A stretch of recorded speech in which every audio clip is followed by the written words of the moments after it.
नमस्कार दोस्तों, मैं हूं आपका दोस्त भोला प्रसाद यादव। स्वागत करता हूं इस वीडियो सीरीज में आपका, जहां पर हम लोग बात कर रहे थे डेटा स्ट्रक्चर्स की। तो दोस्तों अभी तक हम लोगों ने काफ़ी कुछ सीख लिया है।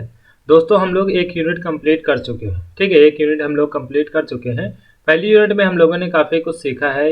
लिंक लिस्ट के बारे में हम लोगों ने सीखा है, एरे के बारे में सीखा है, और लिंक लिस्ट पे डिलीशन का ऑपरेशन, इंसर्शन का ऑपरेशन, ये सारे ऑपरेशन हम लोगों ने पहली यूनिट में सीखे थे, ठीक है। दोस्तों आज से हम एक नई यूनिट को शुरुआत करेंगे, जिसमें हम लोग स्टैक और क्यू के बारे में जानने वाले हैं बहुत ही अच्छे से, ठीक है। तो चलिए दोस्तों इस यूनिट को शुरू करते हैं, और इस यूनिट में सबसे पहले हम शुरुआत करेंगे स्टैक से, ठीक है। तो चलिए दोस्तों वीडियो को शुरू करते हैं।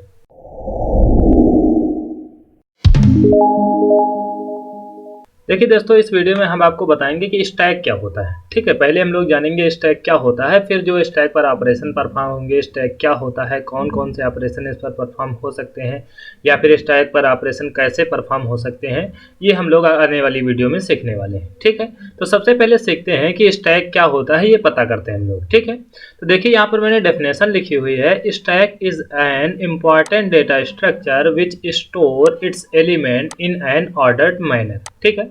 तो स्टैक एक डेटा स्ट्रक्चर होता है जो एलिमेंट को स्टोर करता है एक ऑर्डर में, ठीक है। किसी ऑर्डर में एलिमेंट को स्टोर करता है। आपने देखा होगा कि जो हमारा एरे होता था या फिर हमारी जो लिंक लिस्ट होती थी, उसमें भी जो हमारे एलिमेंट स्टोर होते थे वो भी ऑर्डर मैनर में होते थे, ठीक है। मतलब जैसे आपका एरे होता था, जैसे ये आपका एक एरे है, तो यहाँ पर देखिए जो आपके एलिमेंट स्टोर होते थे वो देखिए जो आपका पहला एलिमेंट स्टोर होता था, ठीक है। जो आपका पहला एलिमेंट स्टोर होता था वो ith पोजीशन पे होता था। तो जो अगला एलिमेंट जो स्टोर होगा वो इन i+1th पोजीशन पर होगा। इसके बाद वाला जो एलिमेंट स्टोर होगा वो i+2th प्लेस पर होगा। मतलब ऐसे आपके जो एरे के एलिमेंट होते थे वो स्टोर होते थे, ठीक है। तो यहाँ पर भी देखिए जो एलिमेंट होते थे वो एक मैनर में स्टोर होते थे, और इनको हमें एक्सेस करना बहुत ही आसानी से हम लोग एक्सेस कर सकते थे, ठीक है। और इसी तरीके से आपका स्टैक होता है, इसमें भी जो एलिमेंट होते हैं वो ऑर्डर मैनर में स्टोर होते थे, ठीक है। अब देखिए अगला पॉइंट मैंने यहाँ पर मेंशन किया है, ए stack is a linear data structure, ठीक है। स्टैक भी एक लीनियर डेटा स्ट्रक्चर होता है, जैसा कि हमारा एरे और लिंक लिस्ट होता था, ठीक है। वहाँ भी हम जो एलिमेंट को उसमें एक्सेस करते थे एरे या लिंक लिस्ट में, उसमें लीनियरली एलिमेंट को एक्सेस करते थे, ठीक है।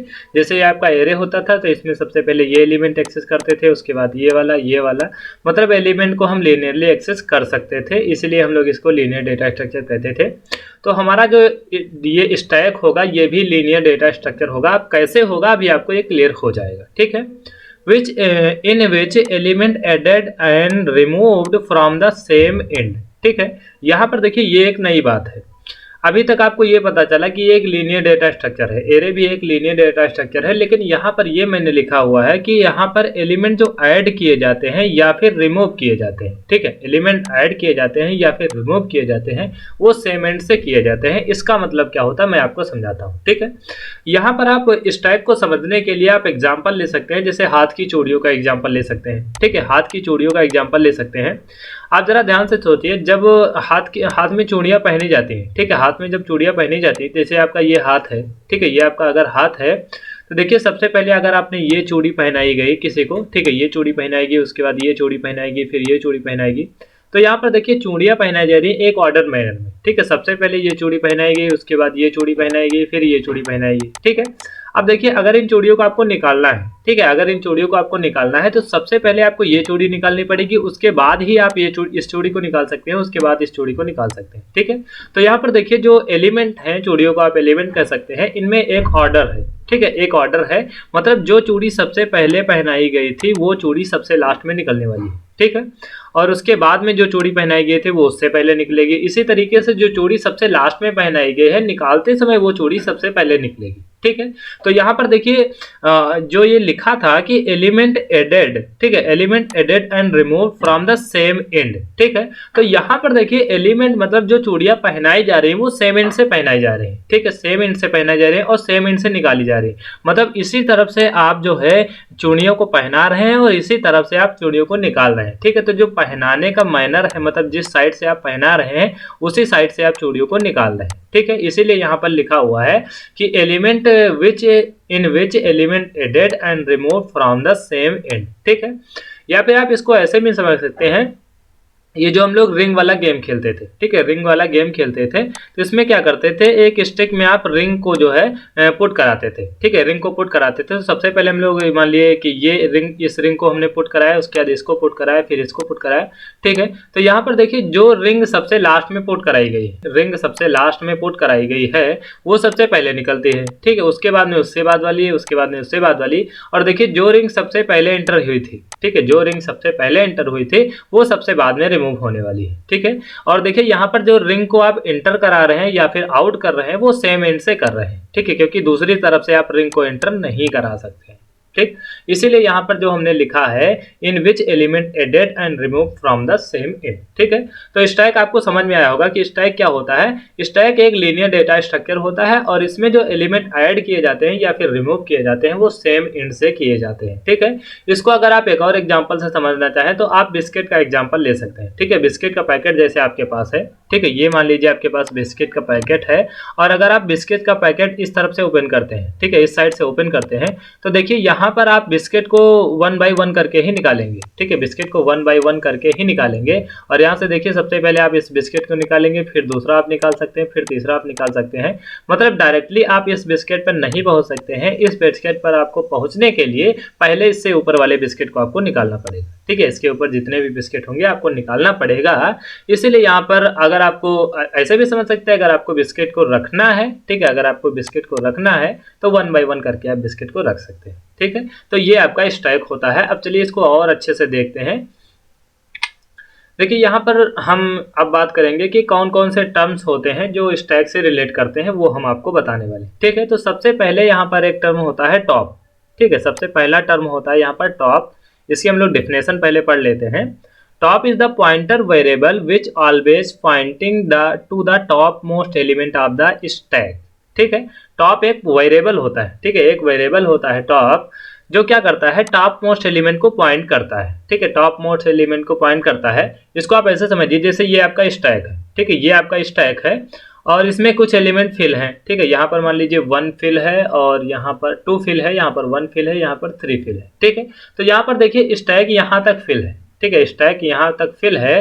तो जो आपका टॉप पॉइंटर होगा, ठीक है, जो आपका टॉप पॉइंटर होगा वो यहीं पर होगा, ठीक है, क्योंकि यहाँ पर लिखा है top is the pointer variable which always pointing to the top most element of the stack, ठीक है। तो जहां पर तक आपका स्टैक फुल होता है उसके टॉप मोस्ट एलिमेंट को ये टॉप पॉइंटर पॉइंट करता है, ठीक है, टॉप पॉइंटर या फिर वेरिएबल कह लीजिए, उसको पॉइंट करता है। तो यहाँ पर देखिए स्टैक आपका यहाँ तक फिल है, ठीक है, आपका स्टैक यहाँ तक फिल है, तो आपका जो टॉप पॉइंटर होगा वो इस इंडेक्स को आप कह लीजिए, इस इंडेक्स को पॉइंट करेगा, ठीक है, जो भी इंडेक्स होगा इसमें इंडेक्सिंग होगी, ये 0 होगा, मान लीजिए ये 1 होगा, ये 2 होगा, ये 3 होगा, ये 4 होगा। तो जो आपका टॉप पॉइंटर होगा वो इसी इंडेक्स को पॉइंट करेगा, ठीक है। तो जो आपका टॉप पॉइंटर होता है स्टैक में वो टॉप मोस्ट एलिमेंट, स्टैक के टॉप मोस्ट एलिमेंट को पॉइंट करता है, ठीक है। Whenever आगे लिखा हुआ है whenever any element is inserted in stack top is incremented by 1, ठीक है। अब जैसे आपका टॉप यहाँ पर है, ठीक है, आपका टॉप यहाँ पर है और अगर आपका कोई एलिमेंट और इंसर्ट किया जाता है, ठीक है, यहाँ पर हमने मान लीजिए कि 4 को हमने इंसर्ट करा दिया, ठीक है। तो यहाँ पर देखिए अब टॉप मोस्ट एलिमेंट ये नहीं है, ठीक है, ये एलिमेंट टॉप मोस्ट एलिमेंट नहीं है। अब ये वाला एलिमेंट टॉप मोस्ट एलिमेंट हो गया। तो जब भी आप एलिमेंट को इंसर्ट कराएंगे तो क्या करना होगा, हमें टॉप को भी इंक्रीमेंट करना होगा बाई 1, ठीक है, 1 यहाँ पर लिखा हुआ है, बाई 1 हम क्या करते हैं, टॉप को इंक्रीमेंट कर देते हैं। तो अब आपका जो टॉप होगा वो यहाँ से हट जाएगा और यहाँ पर आपका टॉप आ जाएगा, ठीक है। अब इस इंडेक्स को आपका टॉप पॉइंट करेगा, ठीक है। तो आपको समझ में आया होगा कि स्टैक में टॉप क्या होता है। टॉप एक वेरिएबल होता है जो क्या करता है, स्टैक के टॉप मोस्ट एलिमेंट को पॉइंट करता है, मतलब जहां तक आपका स्टैक फिल होता है उसी इंडेक्स को आपका टॉप वेरिएबल जो होता है वो पॉइंट करता है, ठीक है। अगला यहाँ पर लिखा हुआ है एक फंक्शन लिखा हुआ है पुश, ठीक है, क्योंकि ये जो ब्रैकेट का साइन होता है ये इससे हमें पता चलता है कि ये फंक्शन होता है, ठीक है, ये एक फंक्शन होता है या ऑपरेशन कह सकते हैं। तो यहाँ पर अगला जो टर्म है यहाँ पर पुश है, ठीक है, पुश है, इसको हम लोग क्या कहते हैं ये हम लोग पढ़ते हैं जरा। Insertion of an element in stack is called the push operation. ठीक है, मतलब अगर आप कोई एलिमेंट को इंसर्ट करते हैं स्टैक में तो एलिमेंट को इंसर्ट कराना ही हम लोग पुश कहते हैं। ठीक है, मतलब एलिमेंट को जब आप इंसर्ट करते हैं तो इंसर्ट कराया जो जाता है उसको हम लोग पुश ऑपरेशन कहते हैं। मतलब जब भी आप एलिमेंट को इंसर्ट कराते हैं तो हम लोग ये नहीं कह रहे हैं कि एलिमेंट को इंसर्ट कराते हैं, हम लोग कहते हैं एलिमेंट को पुश करते हैं। ठीक है, तो यहाँ पर हम लोग इंसर्ट नहीं कहेंगे, हम लोग कहेंगे पुश करेंगे एलिमेंट को। ठीक है, तो पुश मतलब कि यहाँ पर एलिमेंट को इंसर्ट कराना। ठीक है, तो जैसे आपने यहाँ पर 1 को एंटर किया, ठीक है, 1 को इसमें इंसर्ट किया तो हम लोग कहेंगे कि 1 को हमने पुश किया। ठीक है, तो पुश का मतलब होता है कि एलिमेंट को स्टैक में इंसर्ट कराना। ठीक है, और पॉप का मतलब होता है एलिमेंट को स्टैक से डिलीट करना। ठीक है, एलिमेंट को स्टैक से डिलीट करना। और यहाँ पर यह बात ध्यान रखा जाता है कि जब भी हम एलिमेंट को इंसर्ट कराते हैं, ठीक है, जब भी आपको एलिमेंट को इंसर्ट कराएंगे तो आपका जो एलिमेंट होगा वो टॉप पर इंसर्ट होगा। मतलब जहां जैसे आपके एलिमेंट, ये आपका स्टैक है, यहाँ आपके स्टैक में यहाँ तक एलिमेंट फिल है। ठीक है, यहाँ तक आपके एलिमेंट फिल हैं तो यहाँ पर आपका टॉप होगा। ठीक है, यहाँ पर आपका टॉप होगा तो जो आप एलिमेंट इंसर्ट कराएंगे वो जहाँ तक आपका स्टैक फिल है, ठीक है, जहाँ तक आपका स्टैक फिल है उससे जस्ट पहले वाले इंडेक्स पर होगा, मतलब यहाँ पर आपका एलिमेंट इंसर्ट हो जाएगा। ठीक है, आप कहीं पर भी एलिमेंट को इंसर्ट नहीं करा सकते हैं। आपका जो ये जो पुश होगा मतलब एलिमेंट इंसर्ट होगा वो टॉप जहाँ पर होगा उसके जस्ट बाद वाले इंडेक्स पर होगा और उससे पहले हमें टॉप को इंक्रीमेंट कराना होगा। ठीक है, टॉप को इंक्रीमेंट कराकर यहाँ पर करना होगा, फिर आप एलिमेंट यहाँ पर इंसर्ट कर सकते हैं। ठीक है, इसीलिए पुश ऑपरेशन यहाँ पर एलिमेंट को इंसर्ट कराने के लिए यूज किया जाता है।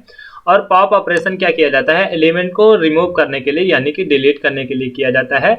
और डिलीट कराते समय भी आप ये ध्यान रखेंगे कि आप एलिमेंट को कहीं से भी डिलीट नहीं कर सकते हैं, केवल टॉप मोस्ट एलिमेंट ही डिलीट होगा। ठीक है, जैसे मैंने आपको एग्जांपल से भी बताया है कि अगर आप चूड़ियों को निकालना चाहते हैं तो सबसे पहले आपको पहली चूड़ी निकालनी पड़ेगी, उसके बाद में ही आप उसके बाद वाली चूड़ी को निकाल सकते हैं। ठीक है, तो यहाँ पर 1 बाय 1 करके हम एलिमेंट को इंसर्ट कराएंगे, 1 बाय 1 करके एलिमेंट को डिलीट करेंगे और जो आप एलिमेंट इंसर्ट कराएंगे वो टॉप पर ही जाएगा और जब आप एलिमेंट को डिलीट करेंगे तो वो टॉप से ही डिलीट होगा। मतलब यहाँ पर डिलीशन और इंसर्शन का जो ऑपरेशन होगा वो सेम इंड से होता है, ये आपको मैंने अभी बताया है। ठीक है, अगला देखिए यहाँ पर टर्म है मैक्स साइज। ठीक है, मैक्स साइज यहाँ पर क्या होता है कि मैक्सिमम नंबर ऑफ एलिमेंट जितने आप स्टैक में पुश करा सके। ठीक है, मैक्सिमम नंबर ऑफ एलिमेंट मतलब आप ये समझ लीजिए कि आप हाथों में कितनी ज्यादा से ज्यादा चूड़ियां पहन सकते हैं, मतलब वो नंबर ऑफ चूड़ियां जो होंगी वो उसका मैक्स साइज होगा, उससे ज्यादा आप चूड़ियां नहीं पहन सकते हैं। तो यहाँ पर बात हो रही है स्टैक की, तो आप अपने स्टैक में, ठीक है, आप अपने स्टैक में कितने नंबर ऑफ एलिमेंट, मैक्सिमम कितने नंबर ऑफ एलिमेंट पुट करा सकते हैं, ये उसका मैक्स साइज होता है। इससे ज्यादा आप एलिमेंट इंसर्ट नहीं करा सकते हैं अपने स्टैक में। ठीक है, तो मैक्स साइज का होता है, मैक्सिमम साइज होता है स्टैक का, उसे हम लोग मैक्स साइज कहते हैं। ठीक है, अगला टर्म है यहाँ पर ओवरफ्लो। ठीक है, ओवरफ्लो है।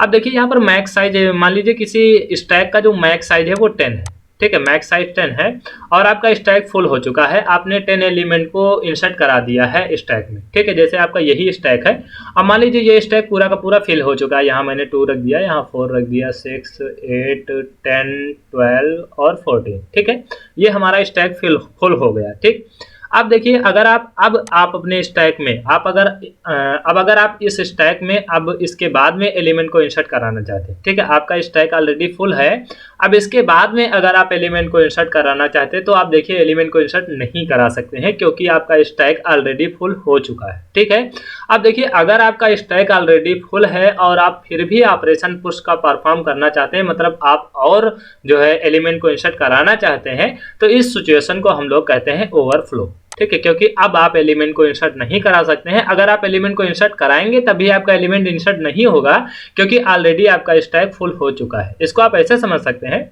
जैसे आपके पास कोई बकेट है, ठीक है, आपके पास कोई बकेट है, उसमें ऑलरेडी वो बकेट जो है पानी से फिल है। ठीक है, ऑलरेडी जो बकेट आपकी है वो पानी से फिल है। अब अगर आप इसमें और पानी को एंटर करते हैं तो वो पानी बाहर गिर जाएगा, मतलब ओवरफ्लो हो जाएगा। ठीक है, तो इसी तरीके से आप यहाँ भी समझ सकते हैं, ओवरफ्लो का मतलब ये होता है कि अगर आपका स्टैक ऑलरेडी फुल है फिर भी आप उसका ऑपरेशन परफॉर्म करना चाहते हैं तो उस सिचुएशन को हम लोग ओवरफ्लो कहते हैं। ठीक है, और अगला टर्म है यहाँ पर अंडरफ्लो। ठीक है, अंडरफ्लो, यहाँ पर डेफिनेशन हम आपको पढ़ के बता देते हैं। If stack containing maximum number of element and we want to perform push operation which is not possible, this situation is called the overflow. ठीक है, और जो अंडरफ्लो है, अंडरफ्लो का मतलब यहाँ पर ये होता है कि जैसे आपका स्टैक एम्प्टी है, ठीक है, जैसे आपका स्टैक एम्प्टी है लेकिन फिर भी आप एलिमेंट को डिलीट करना चाहते हैं, ठीक है। अब देखिए अगर आपके हाथ में चूड़ियां ही नहीं है, किसी के हाथ में, आप अपने हाथ में ले सकते हैं या फिर किसी के हाथ में, तो अगर आपके हाथ में चूड़ियां ही नहीं है, अब आप कह दीजिए कि चूड़ियों को निकालिए, ठीक है। तो आप कैसे चूड़ियों को निकाल सकते हैं, क्योंकि आपके हाथों में तो कोई चूड़ियां ही नहीं है, ठीक है। तो यहाँ पर अंडरफ्लो का मतलब यही होता है कि आपका स्टैक अगर एम्प्टी है, ठीक है, अगर आपका स्टैक एम्प्टी है फिर भी आप पॉप का ऑपरेशन परफॉर्म कर रहे हैं, तो देखिए अगर कोई एलिमेंट ही नहीं है तो आप एलिमेंट को डिलीट कैसे करेंगे। इस सिचुएशन को हम लोग कहते हैं अंडरफ्लो, ठीक है। तो यहाँ पर देखिए डेफिनेशन मैंने लिखा हुआ है, if stack is empty and we want to perform pop operation this situation is called the underflow, ठीक है। तो ये सिचुएशन अंडरफ्लो की होती है, मतलब आपके जो स्टैक होगा उसमें कोई एलिमेंट ही नहीं होगा। जब आप एलिमेंट है ही नहीं आपके स्टैक में तो आप डिलीट कर नहीं सकते। अगर आप डिलीट है, स्टैक आपका एम्प्टी है फिर भी आप पॉप का ऑपरेशन परफॉर्म करते हैं तो वो सिचुएशन आपकी अंडरफ्लो की होती है, ठीक है। तो आशा है दोस्तों ये वीडियो आपको पसंद आई होगी और आपको समझ में आया होगा कि टॉप या पुश, पॉप या मैक्स साइज या फिर स्टैक क्या होता है, ये सारी चीजें आपको समझ में आई होंगी, ठीक है। तो दोस्तों अगर आपको ये वीडियो पसंद आई है और अगर आप हमारे चैनल पर नए व्यूअर हैं तो प्लीज चैनल को सब्सक्राइब कीजिए, वीडियो को लाइक कीजिए। बहुत ही जल्द हाजिर होता हूँ ऐसे ही इंटरेस्टिंग वीडियो के साथ, तब तक के लिए दीजिए मुझे इजाजत। धन्यवाद।